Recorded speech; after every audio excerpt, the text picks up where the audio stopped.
저는 오늘 생명이신 예수님이라는 설교를 준비하면서 이렇게 쉬운 성경 본문을 어떻게 설교의 언어로 바꾸어서 우리 성도님들에게 선포하고 잘 전달할 수 있을까 고민이 되었습니다.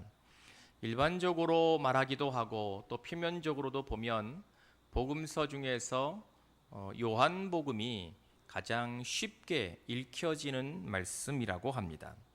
사실 요한복음을 묵상하다 보면 예수님이 아주 간단한 말로 단문으로 하늘나라에 관한 소식을 또 복음을 좋은 소식을 우리에게 들려주고 계십니다. 주님이 쉽게 말씀하셨는데 목사인 제가 그 말씀을 어렵게 설교할 수는 없는 것이기 때문에 참 고민이 되고 또 마음으로 여러 가지 좀 복잡한 생각이 좀 들었습니다. 오늘 우리가 말씀을 함께 읽었습니다만 오늘 말씀을 보면 예수님이 떡 이야기를 하고 계시는 것처럼 보입니다.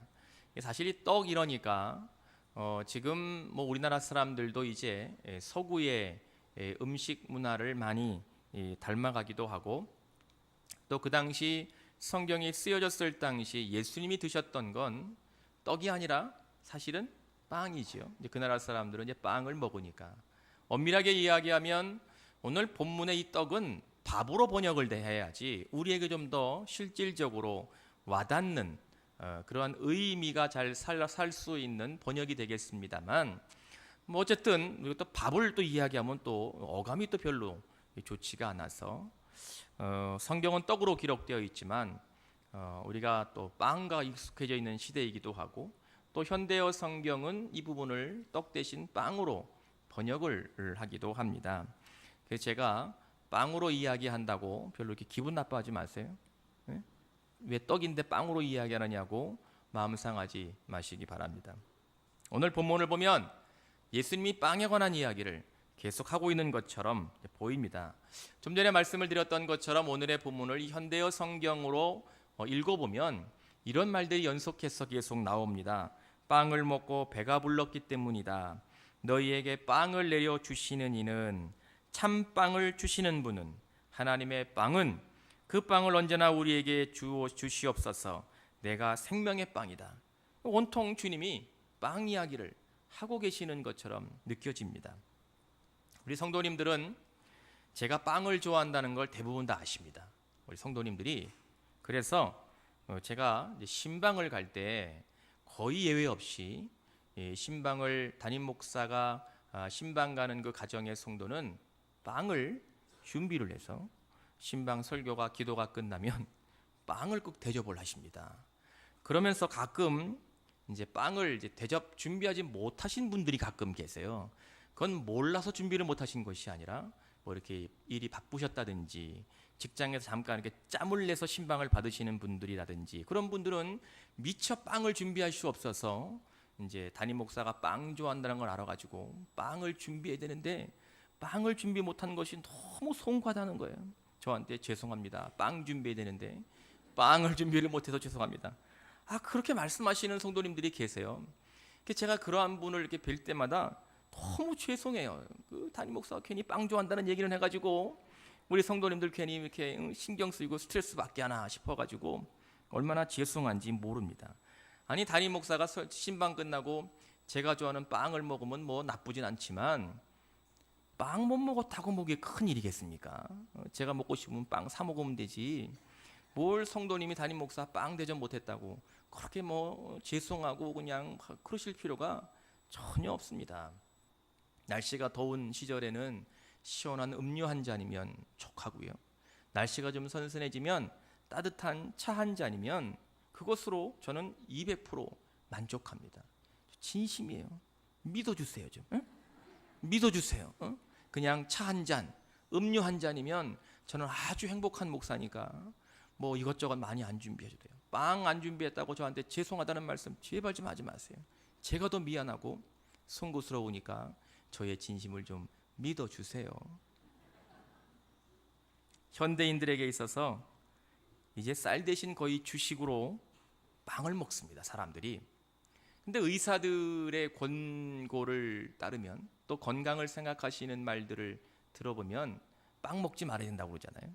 빵이 이렇게 먹으면 하얀 쌀밥과 같아서 바로 내장 지방으로 이렇게 축적이 되고 배 나오게 만드는 이 주범이 바로 이 빵이라고 그럽니다.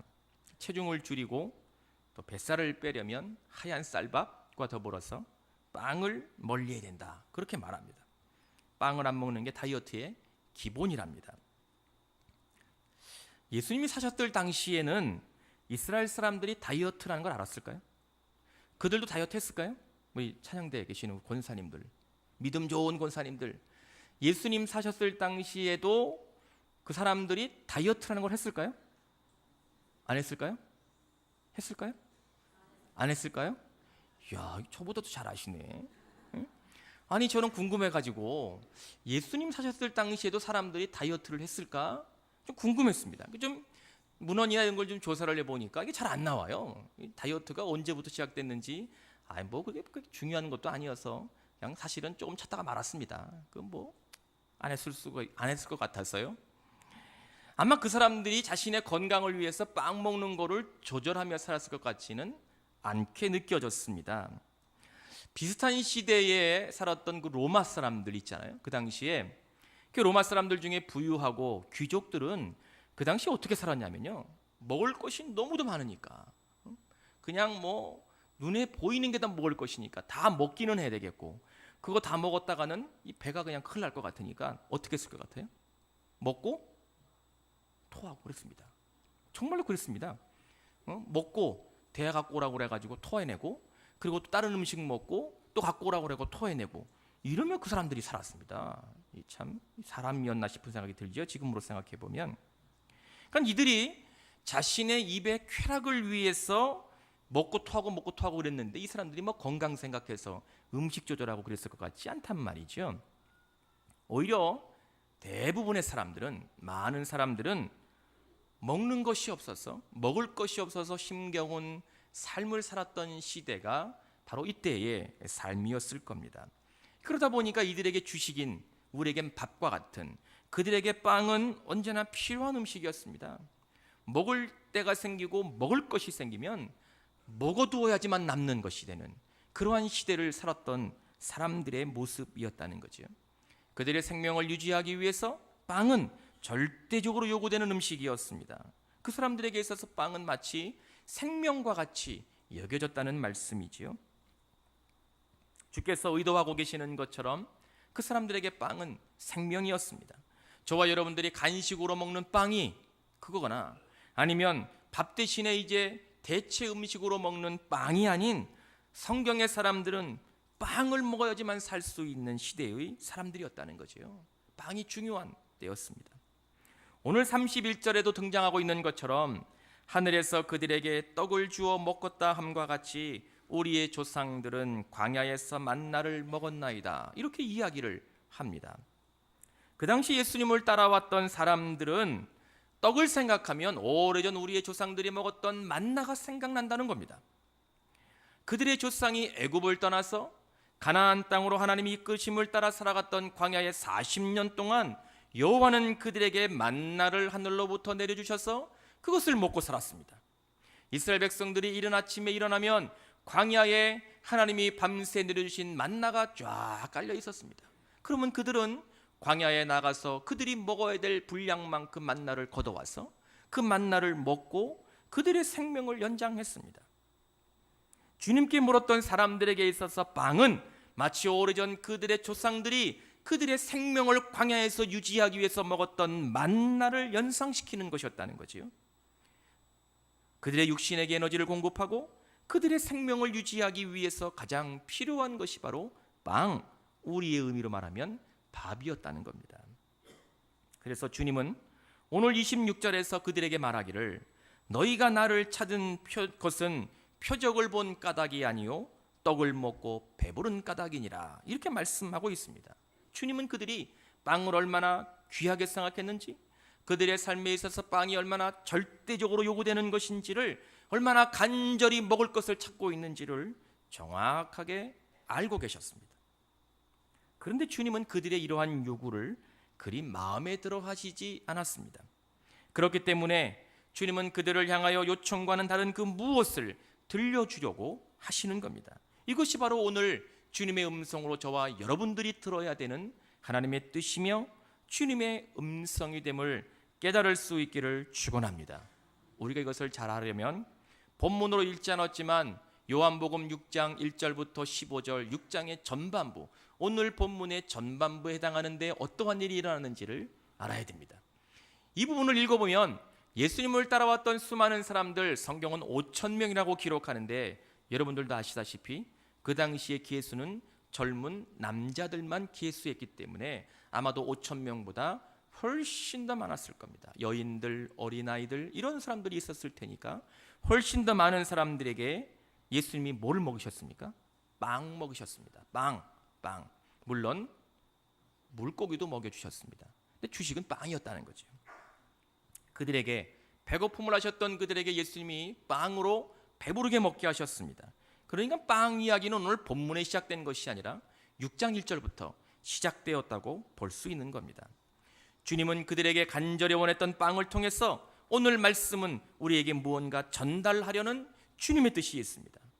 그것은 그들의 눈에 보이는 빵 너머에 그 무엇이 있다는 것을 의도하고 있는 겁니다.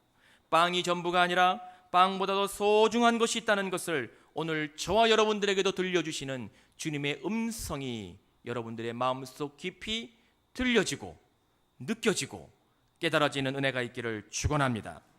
우리들이 이 세상을 살다 보면 자꾸 잊고 놓치는 것들이 있게 마련입니다. 그 대표적인 것이 제가 생각하기에는 생명이라는 것입니다. 예를 들면 이런 거죠. 어느 가정에 아이가 태어납니다. 참 여러분들, 우리 교회 김영남 전도사님이 딸을 낳습니다. 2주 전에 딸을 낳았어요. 만나시면 축하한다고 인사라도 해주시고 축복해주면 뭐 그것도 좋겠지요. 가정에 이제 아이가 태어나면 엄마 아빠가 좋아합니다. 그런데 요새는 엄마 아빠보다 누가 더 좋아하실까요? 에? 할머니 할아버지들이 훨씬 더 좋아하십니다. 제가 아직 할아버지가 돼보지 않았기 때문에 할아버지가 느끼는 그 기쁨이라는 건 제가 아직 모르겠고, 제가 그냥 상상하건대 엄마 아빠가 느끼는 것보다 적어도 한 3배는 더 기뻐하시는 것 같아요. 뭐 그때 가서 저도 뭐 알 때가 있겠습니다만, 어쨌든 가정에 한 아이가 태어나면 엄마 아빠가 기뻐합니다. 할머니 할아버지들이 얼마나 행복해 하시는지 모릅니다. 신비스러운 일인 거죠. 한 가정에 아이가 태어난다는 것이 얼마나 큰 축복이고 기쁨인지 모릅니다. 그런데 그 아이가 자라지요. 자라서 이제 유치원에 들어가고 초등학생이 되고 중학교에 입학하고 고등학교에 들어가서 입시를 준비하고 이때쯤 되면 이제 부모님들은 그 자녀들을 좀 다른 느낌을 가지고 보기 시작합니다. 뭘까요? 부모님들이 그 아이를 이렇게 봅니다. 이제는 내 아이는 좀 공부를 잘했으면 좋겠다, 이러한 바람을 갖지요. 좋은 대학에 들어가서 취직 잘하고 좋은 가정 이루고 좀 돈도 많이 벌고 유명해지고 성공하는 삶을 살았으면 좋겠다, 이러한 꿈을 꾸기 시작합니다. 그가 원하는 대학에 그냥 한 번에 딱 들어갔으면 좋겠다, 이러한 생각을 하지요.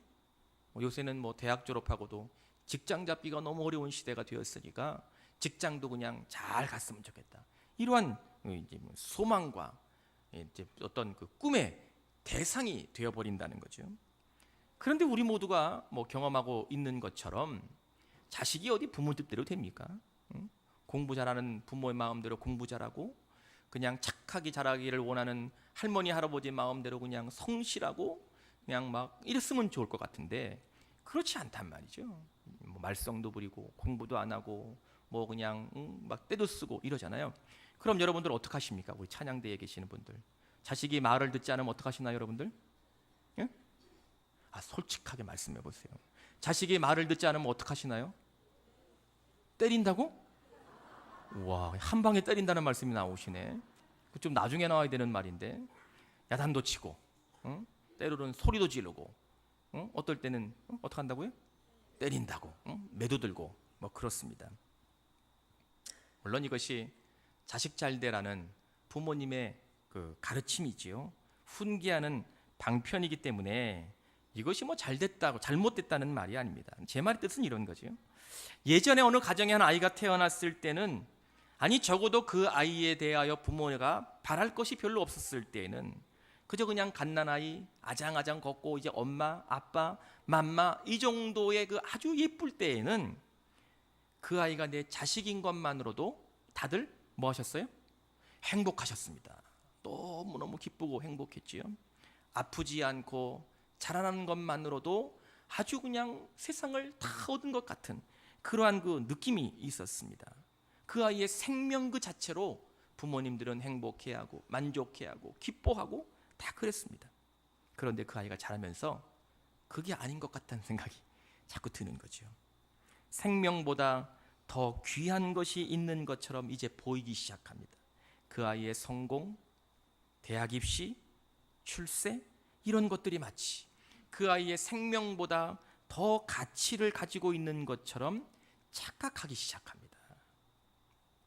그래서 생명 그 자체보다는 꿈, 목적, 부모의 욕심 이러한 것들을 중요하게 여기게 되는 것이죠. 사실은 그 아이의 생명이 더 중요한 거고요. 그 아이의 인격이 더 중요한 거고, 그 아이를 통하여 하나님이 역사하시는 하나님의 놀라운 생명의 역사가 더 중요한 것인지를 잊고 살아갈 때가 많이 있다는 겁니다.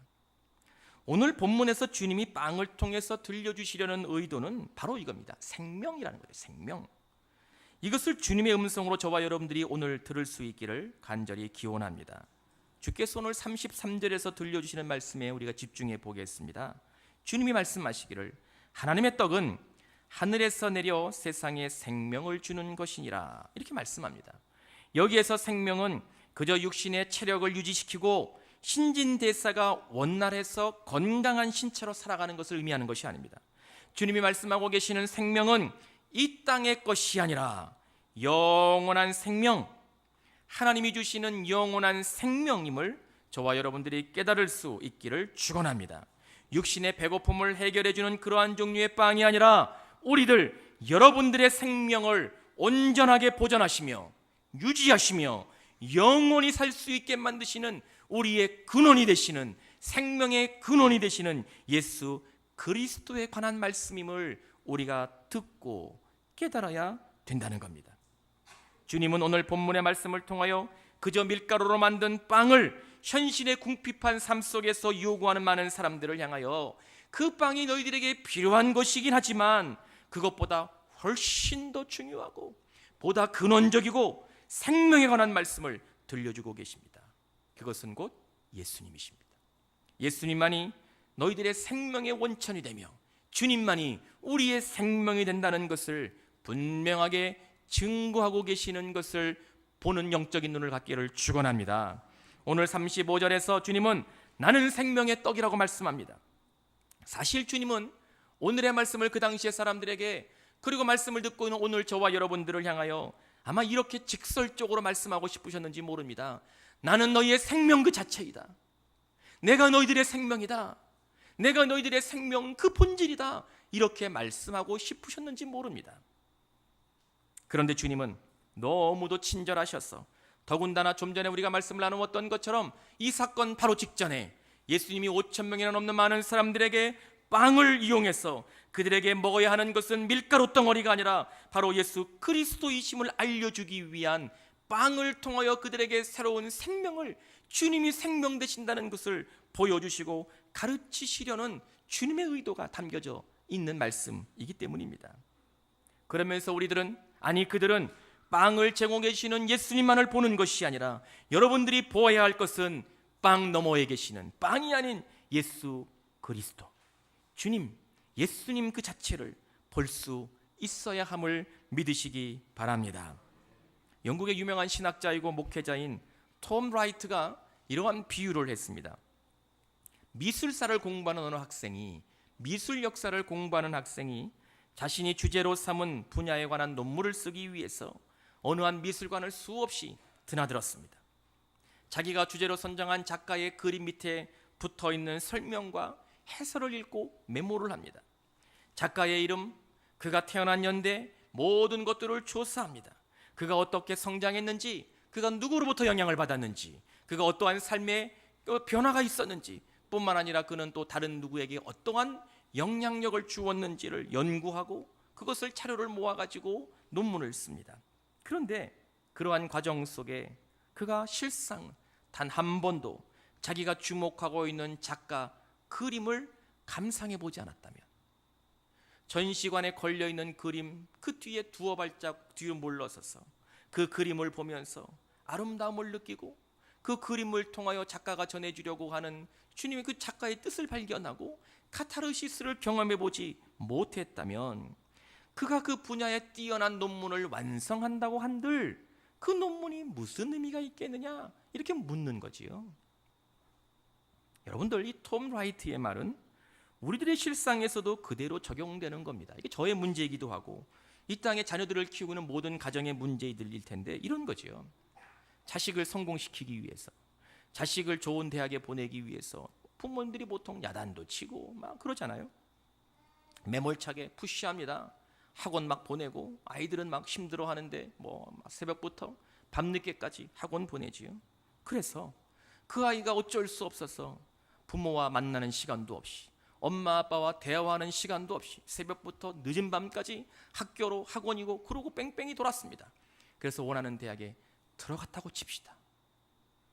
원하는 대학에 들어가기는 했는데, 좋은 직장을 얻기는 했는데, 오랜 시간 동안 부모랑 얘기도 안 했고 엄마 아빠랑 단절된 삶을 살아서 이제는 가정에 들어와도 엄마인지 아빠인지 아들인지 딸인지 그저 남 보듯이 대화도 없이 가정에 들어와도 그냥 썰렁하고 이랬다면, 만약에 이렇다면, 가정에서 이렇다면 누구를 위한 닭다리고 무엇을 위한 닭다리였습니까? 여러분, 무엇을 놓치고 있는지 이야기하려고 하는 거지요.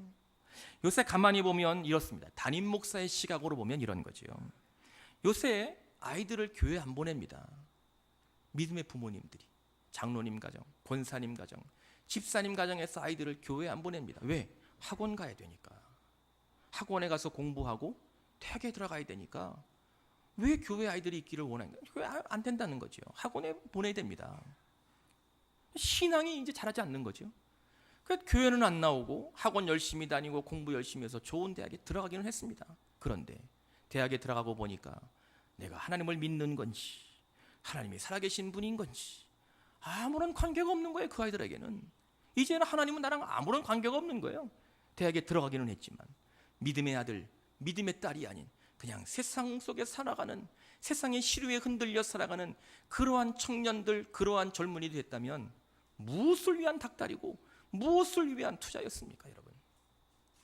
문득 그런 생각이 들었습니다. 말씀을 준비하다가, 요새 아이들이 가정에서 태어나면 주로 누가 키웁니까? 우리 찬양대 누가 키우죠? 할머니들이 키우십니다. 할머니, 할아버지들이 요새 키우시죠? 저는 그거 하나님의 축복이라고 믿습니다. 왜 축복이냐? 지난주에도 잠깐 말씀을 나누었듯이 우리나라 소득이 막 2만 불 막 넘어가니까 국가 경제도 커지고 가정 경제 규모도 커져가지고 이제 두 사람이 다 벌어야 되는 시대가 돼서 젊은 부모들은 둘이 다 벌어야지 아이들 학비 되고 학원비 되고 뭐 이러고 좀 누리고 삽니다. 가정 경제가 켜졌기 때문이죠. 그러다 보니까 이 부모들이 자녀들을 믿음으로 교육시키려는 여력이 없어요. 교회를 보내야 되겠다는 간절함도 없어요. 그냥 벌어야 되니까 아이들 공부시키고 학원 보내야 되는 그것만 생각하고 사는 거예요.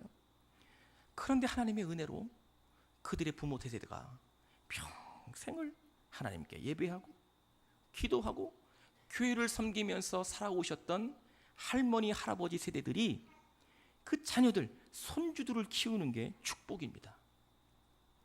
안 그런가요? 전 그런 것 같아. 하나님이 우리 한국교회의 다음 세대들은 여러분들이 키우고 계시는 손주들 때에 이루어 가실 것 같아요. 그럴 것 같지 않으세요? 할머니, 할아버지들이 그 아이들을 키우면서 기도하고 말씀으로 양육하고 그 아이들을 교회로 데리고 오십니다. 할머니, 할아버지도 주로 교회를 데리고 오세요, 아이들을. 그게 축복이죠, 그게. 부모들이 못하고 있는 일들을 할머니, 할아버지들, 믿음의 세대들이 하고 계시다는 거죠. 이게 축복이에요, 이게 축복. 우리 손주들이 있는 우리 할머니, 할아버지, 우리 권사님들, 우리 장로님들, 손주들을 기도하면서 말씀으로 믿음으로 양육하실 수 있기를 간곡히 부탁을 드립니다. 아마 이것이 이 세대의 믿음의 세대들, 할머니 할아버지들로 살아가시는 여러분들에게 하나님이 주신 사명인 것 같아요. 이게 얼마나 큰 은혜가 아닐까, 그런 생각을 제가 하게 되었습니다. 여러분들이 교회에 나와서 예배하고 찬송하고 기도하면서 예수님은 우리의 아픔을 치유하시는 분이라고 늘 하나님, 주님 나의 눈물을 닦아주십시오, 이렇게 기원만 하고 살아가고 있다면, 하나님은 전능하신 분이라고 나의 삶의 모든 문제를 해결하시고 내가 풀 수 없는 삶의 문제를 한 번에 해결하실 수 있는 분이라고, 주님 나의 문제, 하나님 나의 삶의 어려움을 해결해 주시옵소서, 이렇게 요구만 하고 계시다면, 그러면서 예수님이 나에게 정말 누구인지, 예수님이 여러분들 한 분 한 분들에게 과연 어떠한 분이신지, 예수님이 여러분들의 삶에 어떻게 역사하시는 분인지 한 번도 경험해 보지 못하고 그것을 실상의 삶 속에서 느껴보지 못하고 살아가면서 우리의 입술로는 주님은 나의 그리스도이시고 구원자이시고 하나님이라고 우리가 부르는 것이 있다면, 과연 그것이 얼마나 하나님 보시기에 진정성 있는 우리의 입술의 고백이 되겠느냐 하는 것이죠. 우리 사랑하는 성광의 성도님들, 예수님은 여러분들 생명 그 자체이십니다. 주님은 여러분들의 생명이십니다. 하나님은 여러분들에게 예수님을 생명으로 허락해 주셨음을 깨닫는 은혜가 있기를 축원합니다. 우리 교회에서 분기마다 실시하는, 사실은 거의 매주일 행해야 되는 성례이지요, 성찬식이라는 게 있습니다. 여러분들 아시지요? 성찬식은 예수께서 십자가에 달려 죽으시기 전에 제자들을 불러 모으시고 그들에게 빵과 포도즙을 나누어 주시면서 이것은 내 몸이다, 이것은 나의 피다, 너희들이 나를 기억해야 된다, 이렇게 말씀하셨던 그날, 그 놀라운 사건을 2000년이 지난 이 한국 땅에 살아가고 있는 저와 여러분들 신앙인들도 그 사건에 동참하고 주님의 보혈을 기억해내고 그분이 대속제물로 희생되었던 그 사랑, 그 놀라운 사랑을 우리가 함께 참여하는 거룩한 시간이 바로 이 성찬식이라는 겁니다. 이것을 천주교 로만 캐톨릭에서는 이렇게 이야기를 합니다. 성만찬 시간에 성도들이 빵을 뗄 때, 빵을 떼는 그 순간 그 빵이 예수님의 육체가 된다는 거죠. 예수님의 살이 된다는 거예요. 그들도 지금 그렇게 믿습니다. 아직도. 물론 포도즙의 잔을 들이키는 순간 바로 그때 그 포도즙이 주님의 피로 변한다고 확신합니다. 이게 이제 천주교의 신학이에요. 그런데 개신교는 이걸 인정하지 않습니다. 우리 개신교는 성만찬에 참여할 때 빵과 포도즙이 그분의 몸과 피 자체로 변하는 것이 아니라 우리가 뜯어서 먹고 우리가 마시는 주님의 그 빵과 포도즙은 주님의 몸과 피를 상징하는 거룩한 상징이라고 생각합니다. 제가 좀 전에 말씀을 드렸던 톰 라이트가 이렇게 말합니다.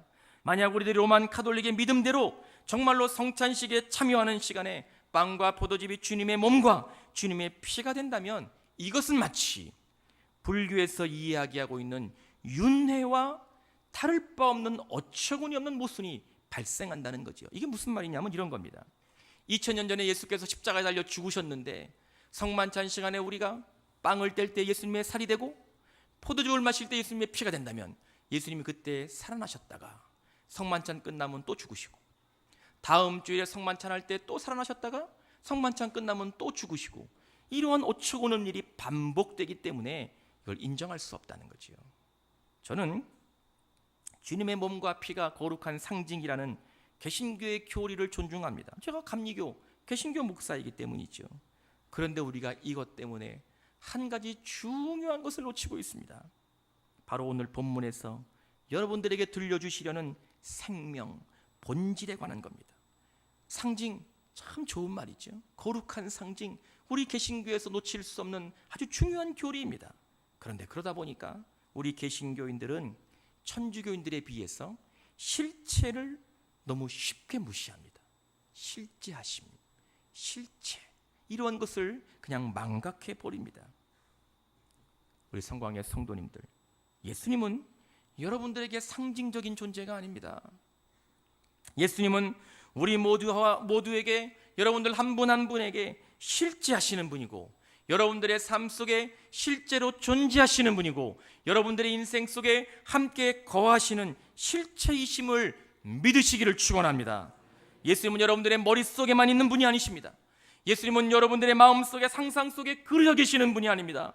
주님은 여러분들의 삶 속에 매 순간 여러분들과 만나고 계시고 여러분들의 삶을 인도하고 계시고 주관하고 계시는 분이십니다. 이것을 믿으시면 아멘 하십시다.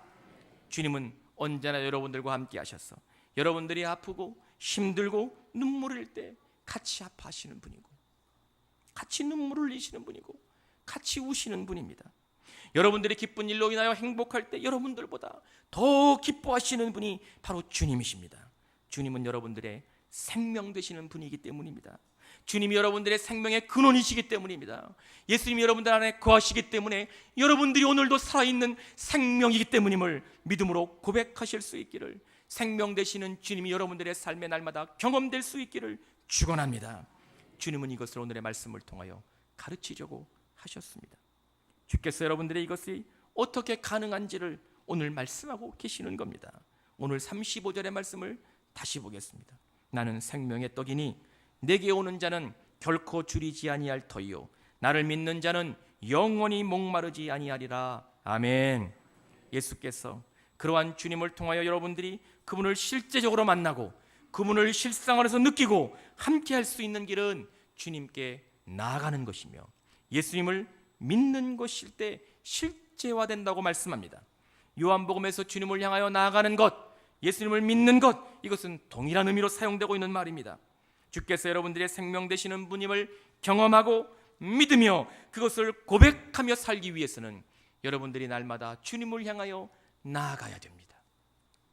엄밀하게 말하면 주님은 여러분들에게 충분히 가까이 와 계십니다.